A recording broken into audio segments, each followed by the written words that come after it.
because they can hear us there in Zoom land. Thank you all for coming today. Really appreciate your interest in this wonderful program.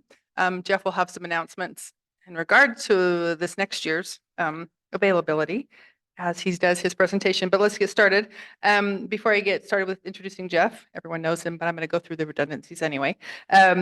Next Museum Club is It's October 3rd. It's going to be Libby Cook and Sydney Pagan reaching for altitude nuclear turbojet engines in the desert. So if you attended the Idaho Takes Flight exhibit, I believe didn't we have a mock-up of that on the wall? Exhibits team, Chloe, did we have that? The nuclear turbojet engine. Yeah. Yeah. So she's going to speak about that and the significance of that endeavor and the cost of that endeavor, actually. And then we also have September 27th, September Fest, 7 p.m., 21 and older. Come taste a variety of beers. Okay. Very good. Who wouldn't want to do that? Oh, well, there you go. If I knew a German word, I'd insert it right here. Also, we have member pre-sale on HHT tickets coming up September 30th. And again, for those of you who have attended HHT before, that's the last 2 Fridays and Saturdays of October. So let's get going. Many of you know Jeff as our executive director here at the museum, but I'm going to just run over really quick the highlights of his existence as a human. He's worked at MOI since 2017, and he's held his current position since 2023. He has a degree in English from Utah State University, and he has a master in Russian studies at Stanford, which came in handy while he was working for the CIA because he did some operative work over there in foreign affairs. He's also worked in journalism and public relations. He's taught college-level humanities, and he serves on the board City Club of Idaho Falls and Teton Regional Land Trust. Anything else since then? That seems good. Anyway, here today to talk about our Gorongosa adventure this year and prospects for upcoming adventures is Jeff Carr.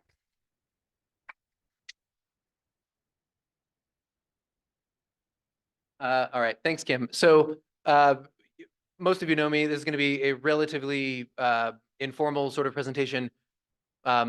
Kim is also here to throw things in at any point because, of course, Kim was on the trip with us this past year and was a wonderful addition to the trip. So anyway, my plan and my hope. I had a paper with a whole bunch of stats on it up here. Huh. Maybe. Anyway, I could tell a lot of this in my sleep, but I actually have a few stats here. Okay, thanks. That's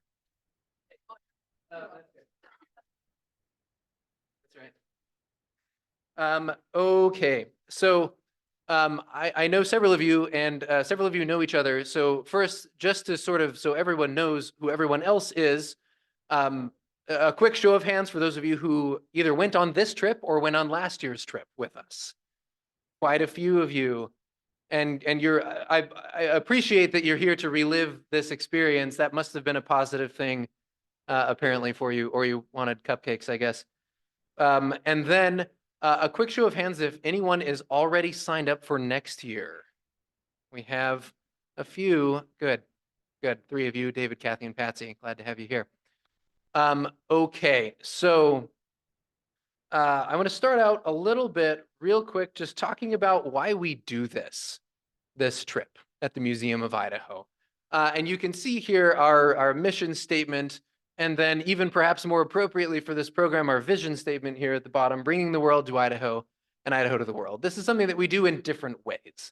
And one of the main ways that we bring the world to Idaho, of course, is through our world-class traveling exhibit program that really helps those who, it's not necessarily that easy for people here in Eastern Idaho to see the rest of the world all the time.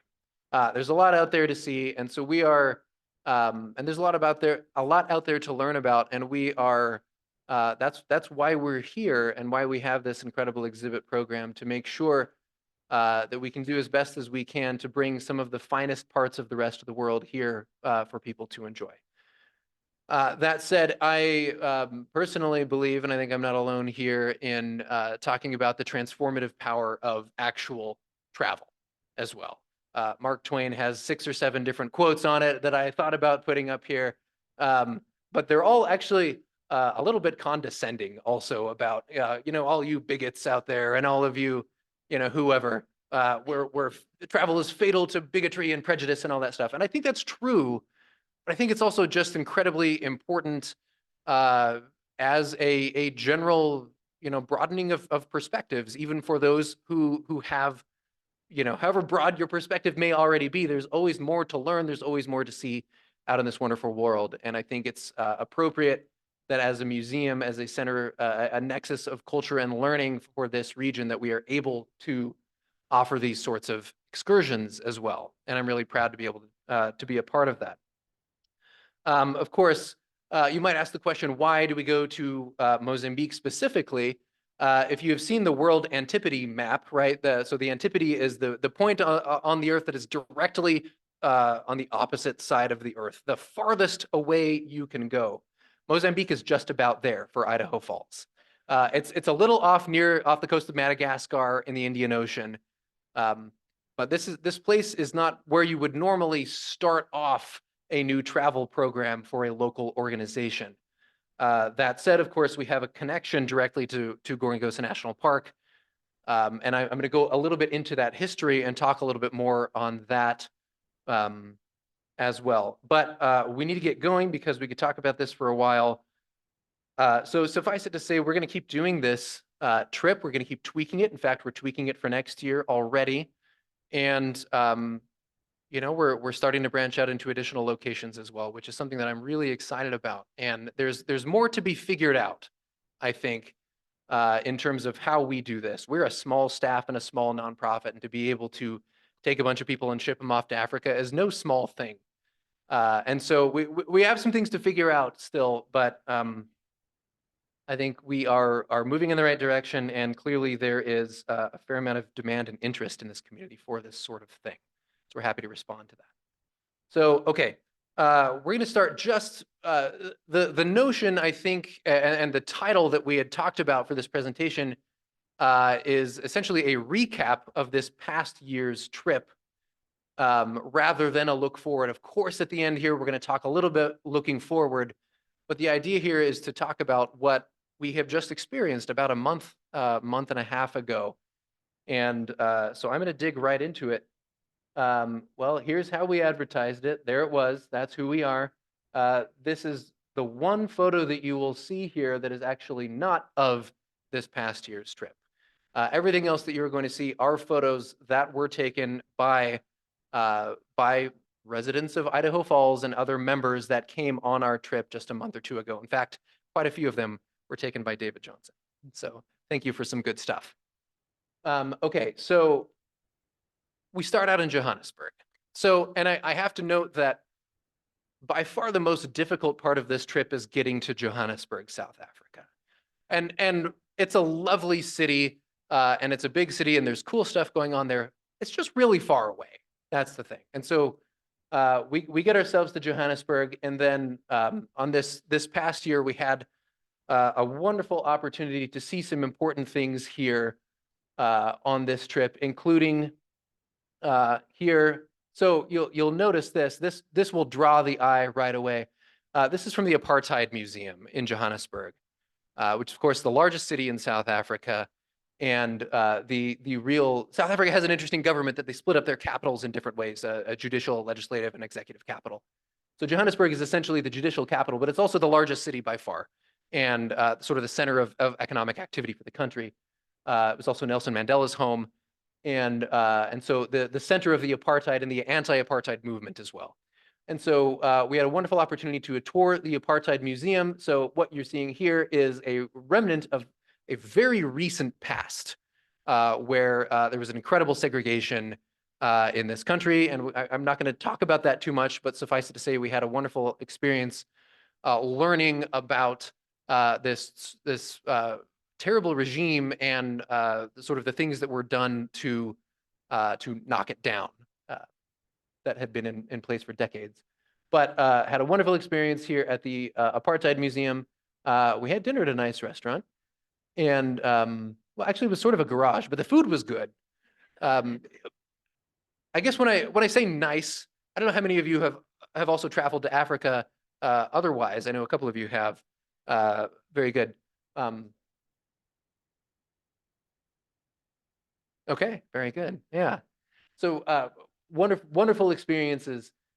You do suspend a little bit your sort of expectations of luxury travel.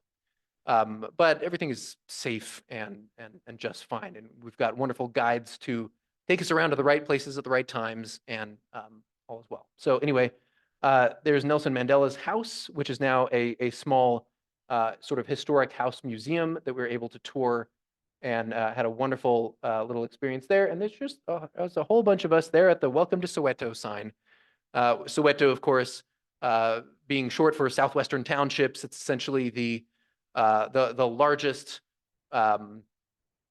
settlement in Johannesburg that was set aside essentially for Black settlement. Anyhow, that's Johannesburg. We just spent basically a day or two there. We're going to spend a little bit more this year, and I'll talk about that a little later. So from Johannesburg, which is a nice place to sort of sleep off the jet lag, by the way, of your super long flights, we make it up to Beira, and I'm going to show this map here. So here we are in Johannesburg, right? We take a quick flight, about an hour and a half, up to Beira, the second largest city in Mozambique. And then from there, we hop on a little 25-minute flight on little planes that take between 4 and 8 people or so, and land at Chitengo, which is the main camp of Gorongosa National Park. So you can orient yourself a little bit here. This is how it works. And okay, actually, sorry. I have some information here that was left over from this. I like to reuse slides a lot. And this was our pre-trip meeting. I didn't delete all of that, apparently.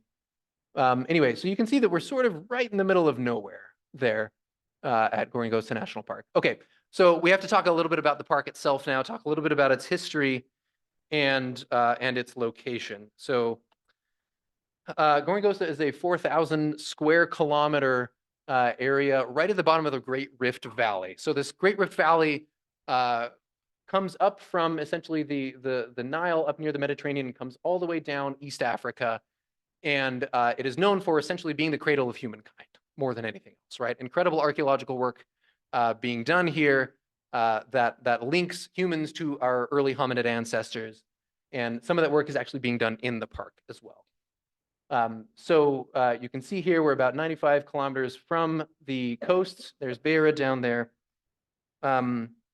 This incredible park contains a lot of biodiversity, including thick forests and jungles, including savanna, including desert, including lakes and rivers and mountains. And in fact, the naturalist E.O. Wilson, if any of you are familiar with that name, he is widely considered to be the most important naturalist and biologist since Charles Darwin.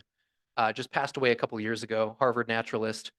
Traveled to Gorongosa 3 times and called it the most ecologically diverse park on the planet. So that's pretty cool. So, okay, we're going to talk a little bit. Yeah, sure, okay.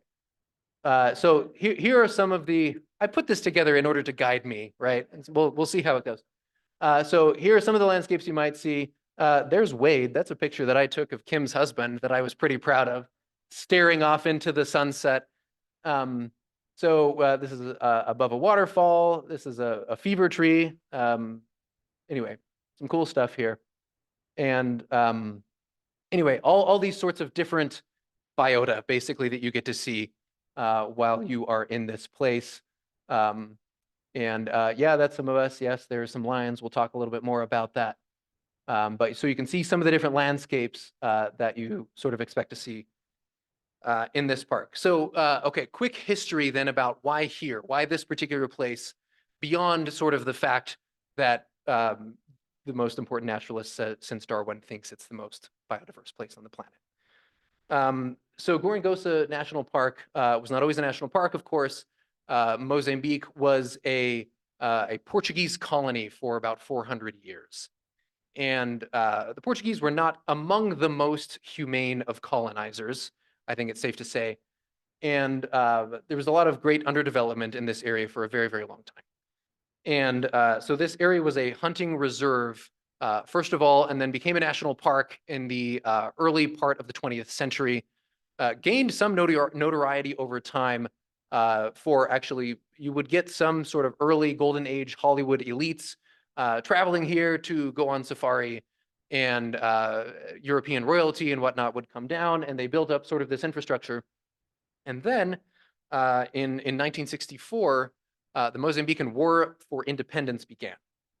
This war lasted 11 years through 1975. And then, so 75 is when Mozambique gained its independence from Portugal. So if you're clocking, that's pretty recent, right? One of the last countries in the world that is now independent to have become independent from their original European colonizers. So that lasted 11 years, and then starting almost immediately, a 15-year civil war went all the way into 1992. And so what you have in even this area specifically was a great deal of destruction. Unfortunately, even sort of the this was also sort of a Cold War proxy war a little bit with the Marxist government and the U.S. supported rebels. Basically, the rebels, in fact, had their base for many years, one of their main bases in Gorongosa National Park. What is that now? And so what happened over the course of that almost 30 years of war was an incredible amount of death and destruction befalling both the people there, the infrastructure, the animals, the wildlife, of course, as well. And so take that up to 2004. So that the war ended in 1992. And then right at that point, after the war, Mozambique is the single poorest country in the entire world. And it's a little bit better than that now, but not by a huge amount. So you have then at that point in 2004, an Idaho Falls native by the name of Carr, who happens to be my uncle, was invited to come down to Gorongosa. He was sort of, having done a lot of work here at the Museum of Idaho and throughout the state of Idaho as a philanthropist, he decided that he was sort of on the hunt for a larger project where he could make a good amount of impact, the most impact on the most people, basically. That's sort of how his mind works. There's a lot of numbers in there. He's analyzing how he can go about and make a great deal of impact. Welcome, everybody. He is invited by the Mozambican ambassador to the United States to come down to Mozambique. He visits Gorongosa, learns about it. Of course, his knowledge about this place previously was rather infinitesimal. And so he learns about it and then sees an opportunity there to begin a restoration project of this park. So the Gorongosa Restoration Project starts in earnest in 2004, but then really kicks off in 2008 when he signs an agreement with the Mozambican government. Because of course, this is a national park. This area is owned and run by the Mozambican government, right? That's how national parks work. But as you also might expect, the Mozambican government is not perhaps quite as nimble or as resourceful or as rich as the US government or many other governments that you may have heard of. And so there's not a lot that they can do out there on their own, right? So Greg gets involved and works with the government to essentially manage the restoration of this park. And so, so he signs in 2008, and interestingly, if you know Greg, and some of you do now, his background and his degrees are in history and public policy for the purpose of studying human rights. Human rights is what matters to him. And so you might think, okay, well, what would convince somebody whose broader interest in this world is developing and advancing human rights, what would lead somebody to a national park to do that? Well, we're going to get into that. Gorongosa is known as a park for the people. As I noted, these are an extraordinarily poor people. In fact, so let me go back to the map real quick. So what you have here in black are the boundaries of the park, and what you have in color here around it is what is called the sustainable economic or the sustainable development zone, or the buffer zone around the park. And so nobody lives within the park, of course, but there are more than 200,000 people who live in this colored area just outside the park in the buffer zone. And the principal purpose of this park is to provide options for the people who live there, to provide employment options, economic options, to provide education, healthcare, et cetera, meaningful things to do. And so that's really what this park is all about. And so that's one thing that you get to see on this trip, and one thing that our wonderful travelers got to see this time. So there are now 1,800 people employed by the park. In 2023 alone, there are 26 schools under construction. I don't remember how many schools there are that the park has built in this zone exactly. Okay, that's what I was going to say. Thank you, Linda. Around 120 schools they've built so far just in the last 20 years in the area around the park. There are now health clinics accessible to all the communities, including mobile health brigades. There are now 10,000 efficient stoves that have been given out. Lots of education programs taking place constantly. There are hundreds and hundreds of educators that are there working with people on building sustainable livelihoods. Everything is led by locals, building on both local traditions as well as subject matter experts from elsewhere, sort of combining that for the best possible knowledge. And so here's just a little bit. So here are some photos again. I'm sorry, I guess I didn't get, I think this is a David, right? Yeah, there you go.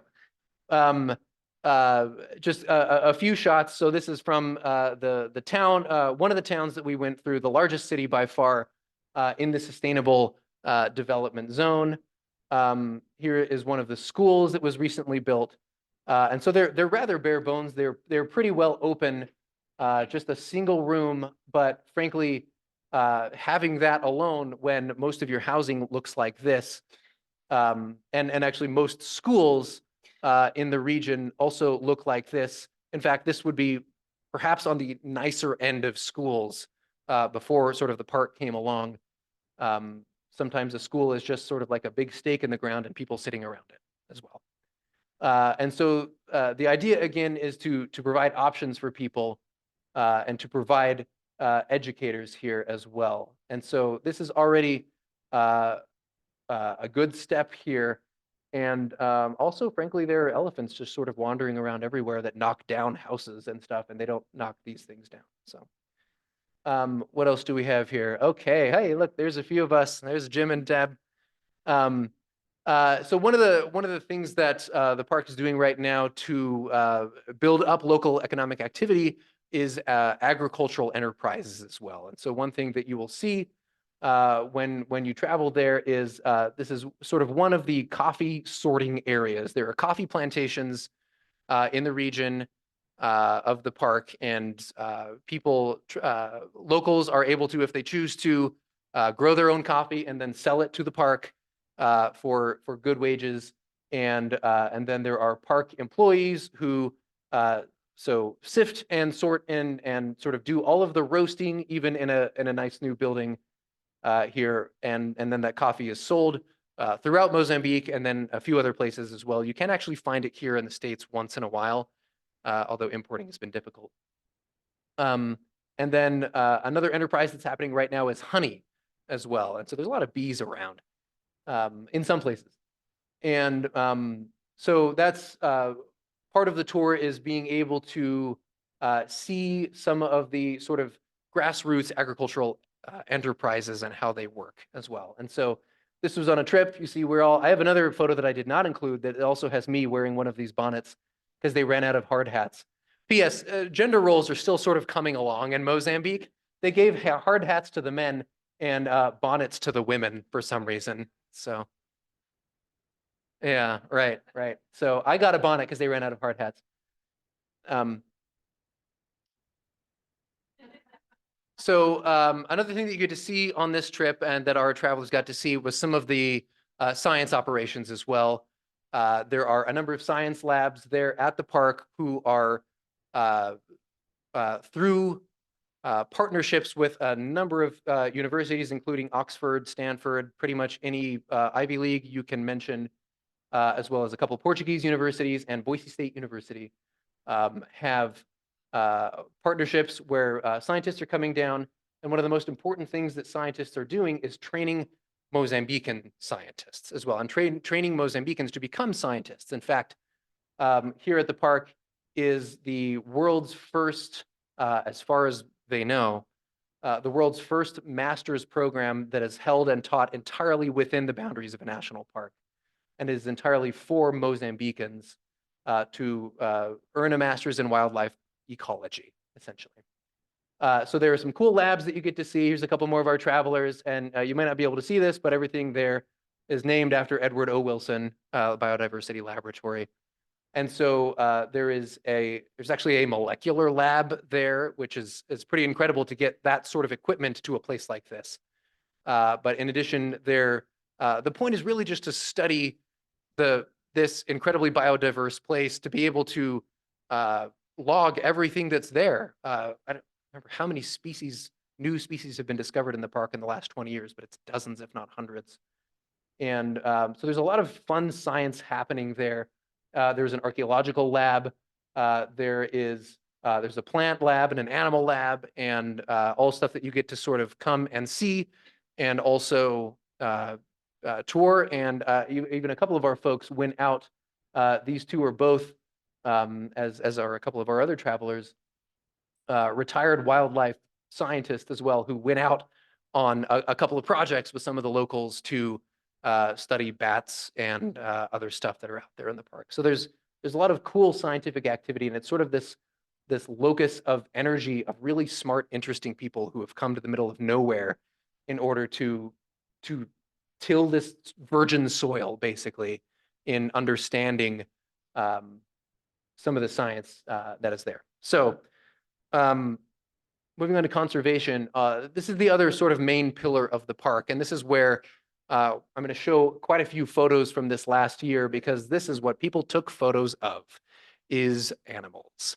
So as noted, with the destruction of the park throughout that 30-year civil war, or revolutionary and then civil war, unfortunately, the wildlife was absolutely decimated, including sometimes literally decimated. That means taken down to a tenth or less of each species.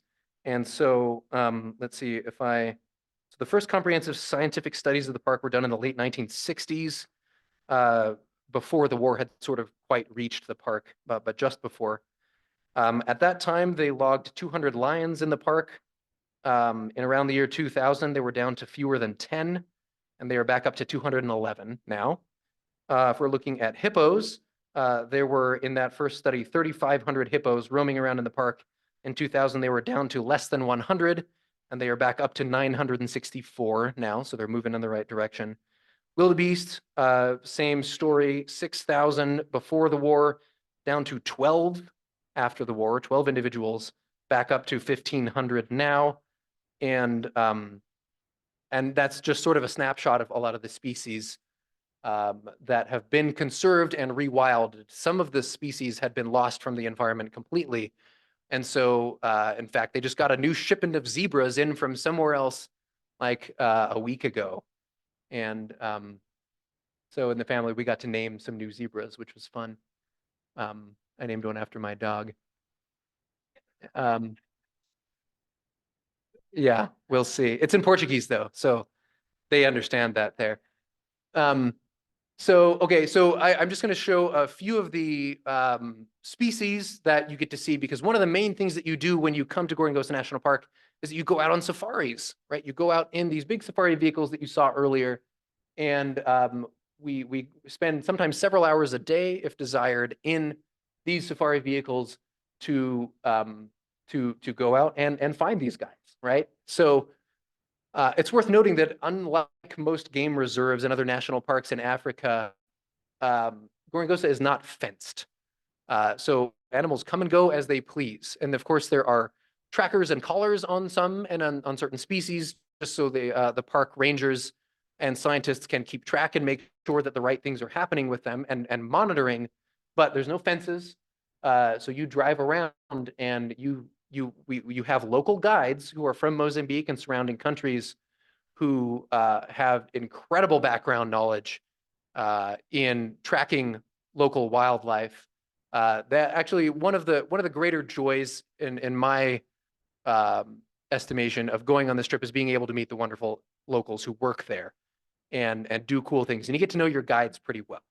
And so we had 3 wonderful guides who were with us the whole time, 3 different vehicles driving out, and they can spot one of these, can spot something from 500 yards away. They can tell you exactly what it is, what they're doing, how they feel that day, pretty much. It's absolutely incredible to watch. And so then, you stop, you get out your binoculars, you get out your cameras.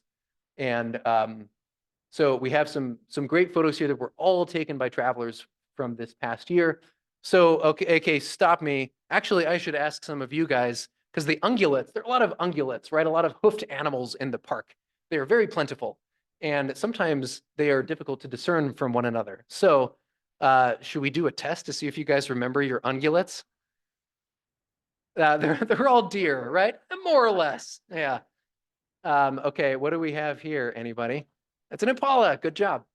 All right, what about this one? That's harder. That's a nyala. Yeah, thanks, David, who took the picture. Very good. You know what, though? Actually, is that a kudu? I think that's a kudu. There's a nyala, right? And then who's this guy? You can see half of the butt there, the circle around. Yep, so that's a water buck, right? So you're going to see a lot of these guys roaming around. The prey, as it were, for some of the other animals that we are about to see.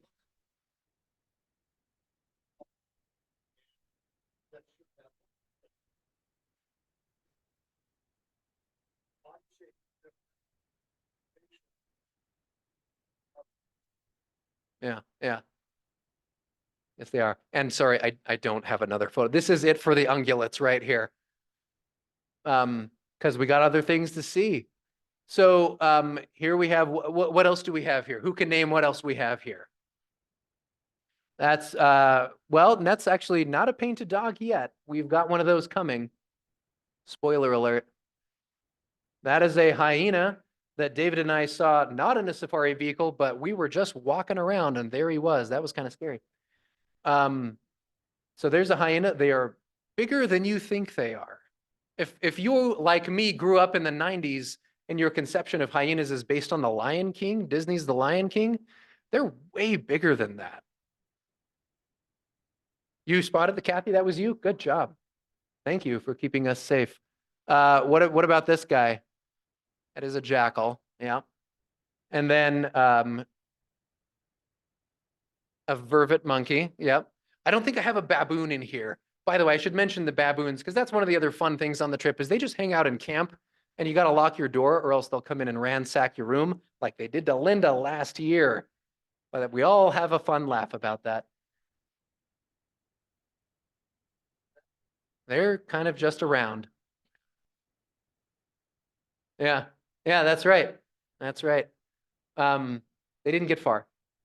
And then, does anyone know what this is? This is a pangolin. So pangolins are the most, probably the most illegally trafficked animal in the world.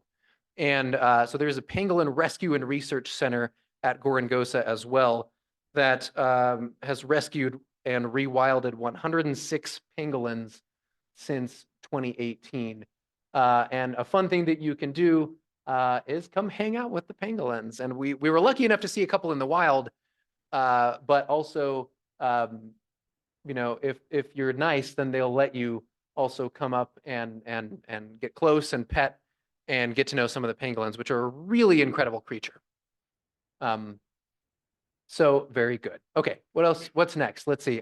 There you go. There's your painted wolf, right? Your wild dog. I think that was a yawn rather than a snarl. Patty's not here to say, but they sort of look like dogs and they behave like dogs, right?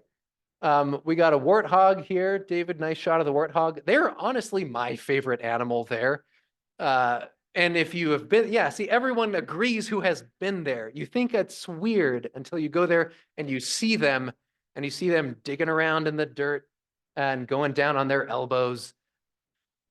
They sort of like trot along with their tails up in the air. They're as cute as can be, and they're also all over camp. And so they're just right outside your door when you wake up in the morning greeting you, and they're pretty fun. So you guys probably know what that is. And there's uh, uh, that's a zebra. Oh, limão, which means lemon in Portuguese. So now there's a dog that, sure, maybe it's that one. No, it's a brand new one. I did not get to see any zebras this last year because they're pretty elusive.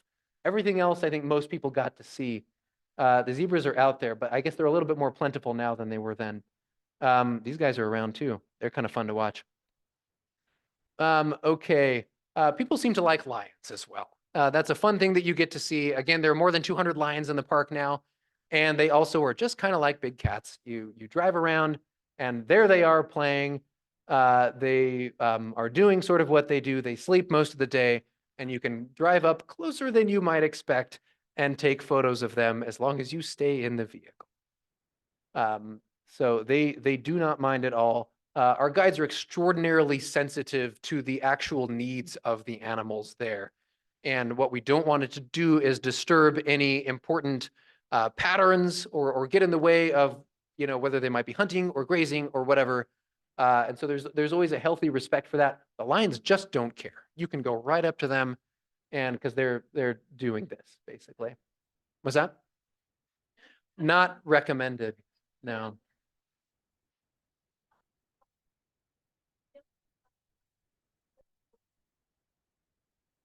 Yeah. Yeah. Yeah. Better safe than sorry. And then this is one of the big joys of the trip as well. Um, there's some pretty special elephants there, including several herds that are around, including several that have very young children when we were there. These guys get a little skittish, so you keep your distance there. And we've got Sarah, my wife, took some wonderful videos of some of these herds of elephants gathering around and protecting their young. No, that's true. There are smaller ones than this that we were able to see. That's true. Um, yeah, but it's a pretty special experience, really. Like you go around and you think, wow, I want to see this and I want to see that, and then you see elephants, and oh my goodness, when you see them in the wild, they're knocking down trees and sort of just doing what they do. It's really quite the special experience. So that's a fun thing. And there's one guide in particular who is like the elephant whisperer, and he knows exactly how to find them. Um, so, okay. I think that is it for my, oh no, we get birds. I mentioned that I like to reuse slides. Yes. Oh, question, please.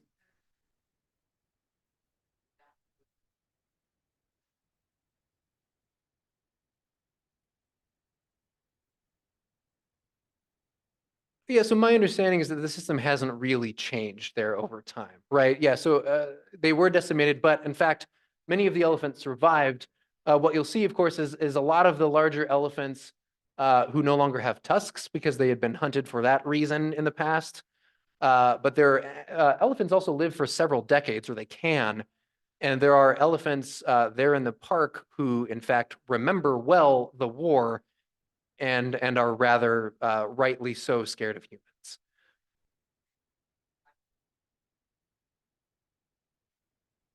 Yeah. So you keep a healthy distance from the elephants. Yeah, Corinne. Yeah.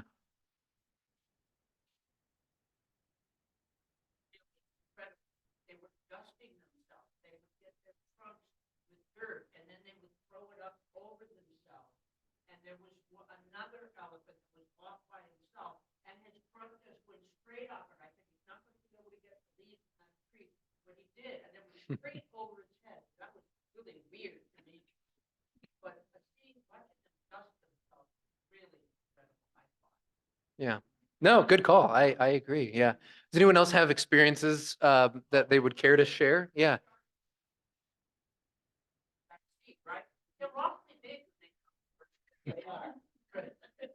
They are. Yeah. Yes. All right.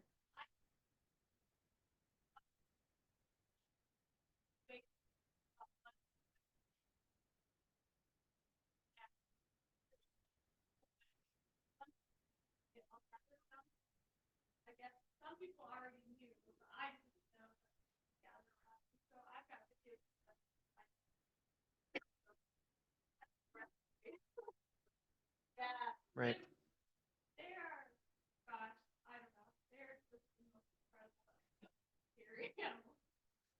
Yeah, you feel small in more ways than one. Yeah, Nancy. Yeah.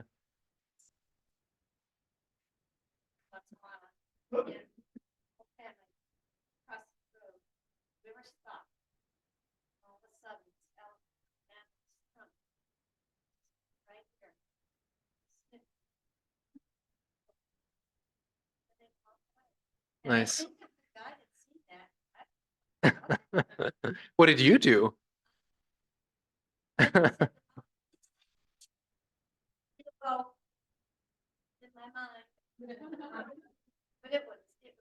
That's cool. That's cool. Red ears are an indication that they are being defensive, maybe getting into the attack mode. They're pretty defensive, those red ears. Yeah.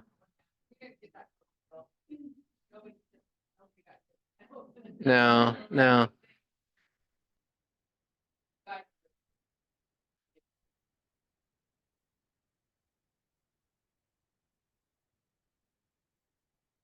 Right. Yeah.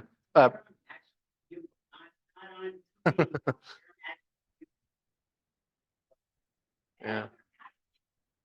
Yeah. Right. You don't want something that big to be mad at you.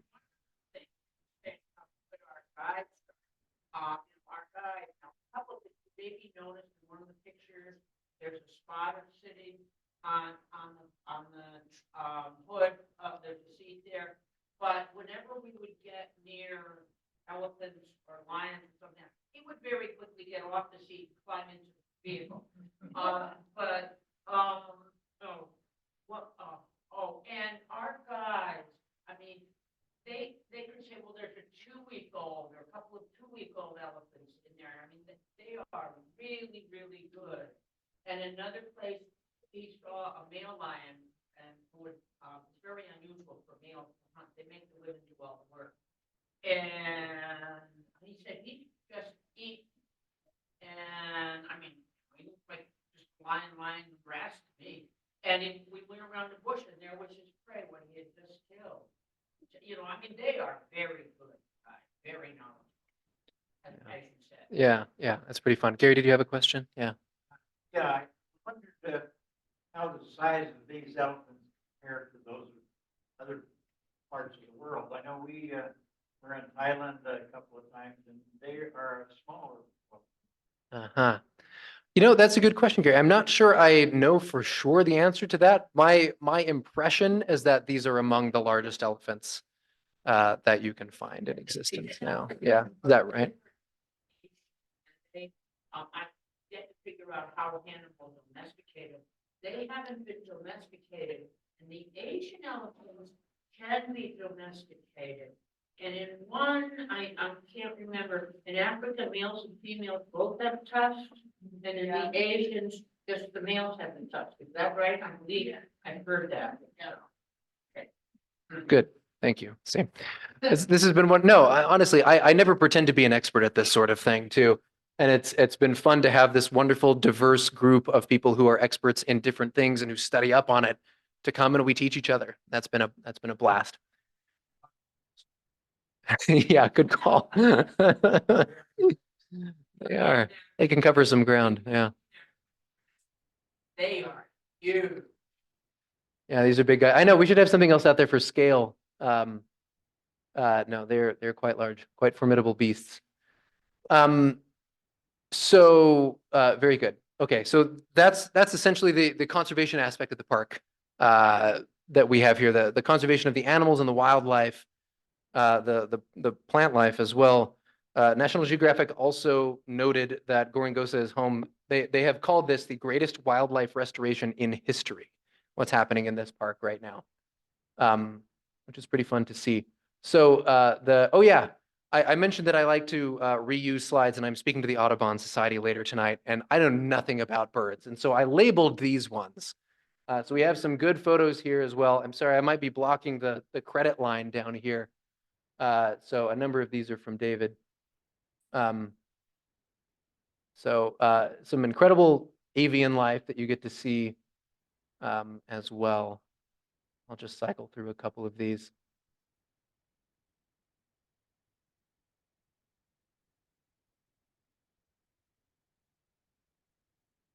The vultures are also a little scary to me. One, Please. where there was the lioness, and she had three fairly full-grown cubs, and there was a fresh kill. And on the safari in the morning, we saw it, and the cubs were taking their fill of it. And when we went back in the afternoon, it had been moved, that carcass and the lion was still there, had moved it over to the bushes, but there was, the deciduous tree, it was winter, so it lost all its leaves, and all of the branches were filled with, was it white-backed vultures? And it looked like just what I'd seen in my seventh grade geography book. We won't say how many years ago that was. But I mean, it was amazing to see. It Yeah. really was. That Yeah. was kind of a funny thing, because going in, I see the tree full of vultures. Yeah. And I'm focusing on the vulture. Then the truck stops. And I turn my head to the right. It's like, oh, there's lions. Tim says, welcome to the party, Dave. Right. Very good. Oh, there's another. See, I got a lot of birds here. I don't know who these guys are, so I've labeled them. Mostly thanks to the fact that David labeled them for me. Thank you.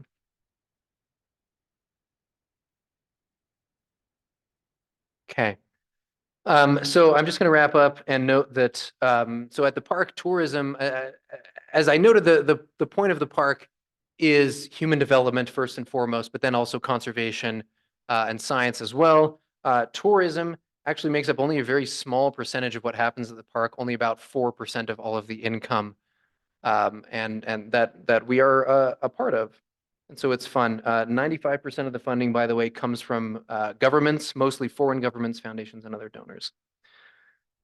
So that leads us, and then of course we can talk more, but I have to make a quick note about, oh, right. So here's a couple of the tourism things. I'm sorry, I had forgotten that I had put these in. So most evenings on the tour end with a sundowner drive where you get to go out to a new spot and watch the sunset and see, the hippos or whatever else is around. And then they pour gin and tonics and they bring out other drinks and snacks for you. And it's a very special experience.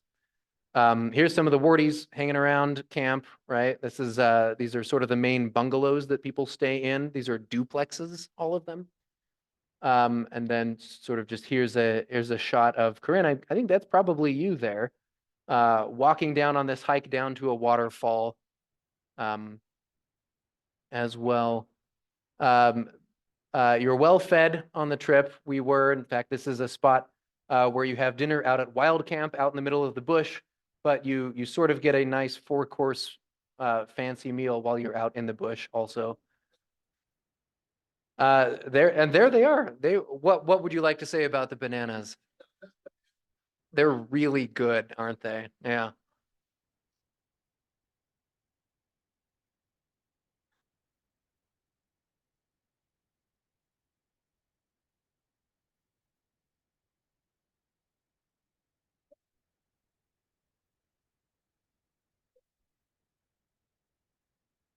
Yep.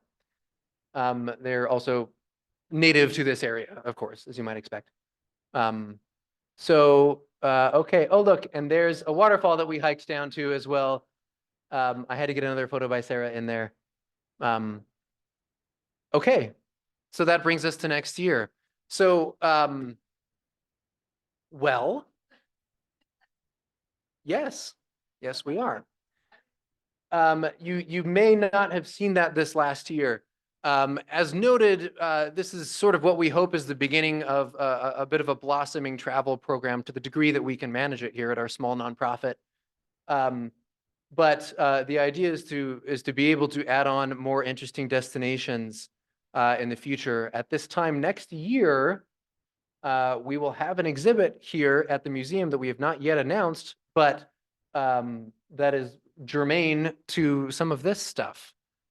And so we have this trip, July 29th to about August 8th, will take place in South Africa and Mozambique again. We're going to be spending a little bit more time in South Africa this time, actually next year, going also off to an archaeological site there near Johannesburg for a day.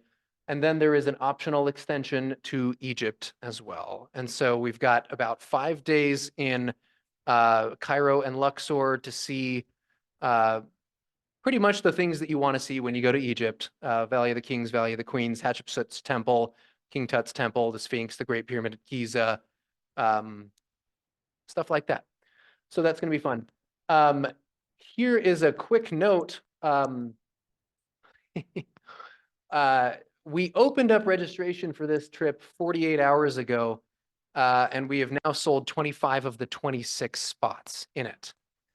So as of right now, there is 1 spot remaining. However, we are exploring the possibility to add a second trip next year. So I don't want to get anyone's hopes up on that necessarily just yet. But there are a number of things that we sort of have to figure out to make sure that people in Africa can accommodate us, that we have the staff capacity to make another trip, et cetera. So there are a number of things to be sort of figured out still. And so I had anticipated coming here to this presentation and saying, hey, join in. And I'm sorry to say that maybe one of you can do that right now, guaranteed. But if you would like to, I would love to have an email from you, talk to me. I also have cards that I can hand out. If you are interested in next year's trip and you are not currently signed up, one of the factors that might weigh into whether we are able to add a second trip is making sure that there is the demand for it. And so we already have a waiting list because there's already a group that texted me this morning that said, hey, we have 4 people and there's only 1 spot left. We want to come. Well, you know what? We don't know yet. I'm sorry to say. Yeah. So there are a few things that we have to figure out still. It may be that we are not able to do this trip again in its entirety in 2025. I think it's safe to say we'll be going again in 2026, although perhaps not to the Egypt portion. But there we have it. That's sort of where we are at this point, and I'm grateful to have everybody here, and I look forward to taking any other questions. We went up a little bit, so we had 20 travelers in addition to 4 MOI representatives. So this next year we have 30 people total, 4 MOI representatives, and 26 members of the public.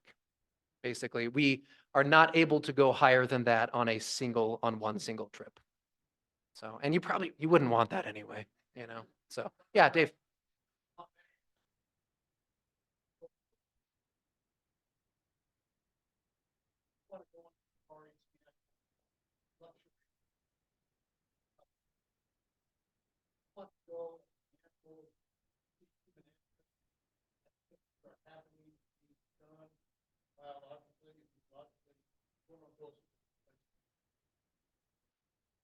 That's a good point.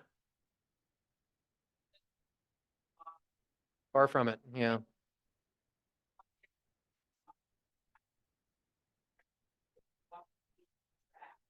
But it's not the first time. I was really disappointed that I couldn't have the problem. Yep. Yeah. No, you have what they're serving in the restaurant that day, and that's what you get. Yeah. Yeah. No, it's a good point though, right? If what you're looking for is just sort of your run-of-the-mill African safari and you want to go there and take pictures of zebras and whatever, there are easier and more accessible places to do that. One of the joys of this trip is sort of seeing the holistic nature of the project that's happening and really being out off the beaten path, as noted. So, yes.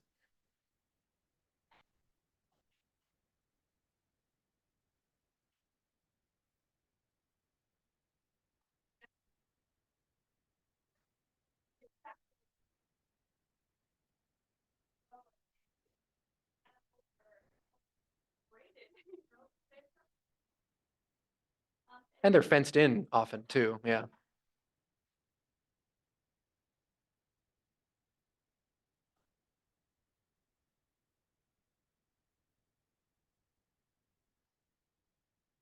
There are no cracks. No giraffes. If anyone is super into that, yeah. And that, I was really curious about that. Climate is changing the vegetation for cracks. Yeah, so the rewilding, the repopulation of this park is done entirely based on what has been there historically, right? And so if it was all about tourism, they could probably truck in some giraffes. But the point is to recreate the natural ecosystem as it existed for thousands of years there. And if there's no evidence of giraffes being there in the past, they're not going to bring them back now. Anyway, More excited and also but more excited, as excited about human stuff going on as sea lion. You know, I would like see more bipeds. And want to see animals. right, right. The birds are bipeds, right? Yeah.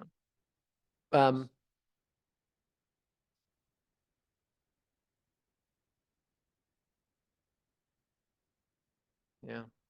That's the point, right? I mean, if you, Africa has plenty of tourist spots already and other ways to make money. In fact, this is not a money-making enterprise, as noted. Greg has put a great deal of his own fortune into this, and he spends the majority of his time now raising funds from others in order to keep this project going and make it sustainable for the future.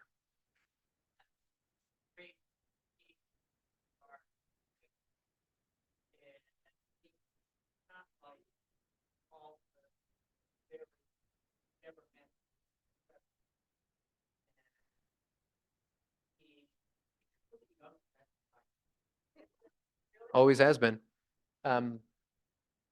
Yeah, yeah. We try to knock him down a peg actually a little bit, and Sarah's especially good at that. Because the the degree of, I don't even know what the word is, the degree of near worship that people give him around there is ridiculous, and it makes him really uncomfortable. But yeah,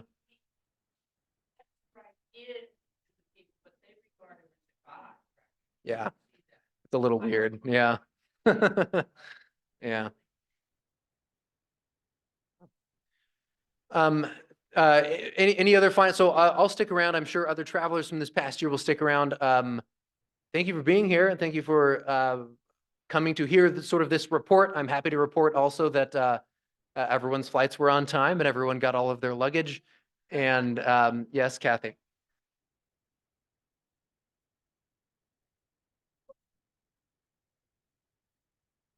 All right. Yeah, I'm not sure if you had the experience that Sarah and Kim and I had in Newark, you might not necessarily agree. Yeah. I would say their minds, they move very smoothly, but they had to have been designed by a Caltech or an MIT dropout. Maybe when they went downstairs and upstairs, and then, you know, all over the place. Yeah. Oh, it's pretty.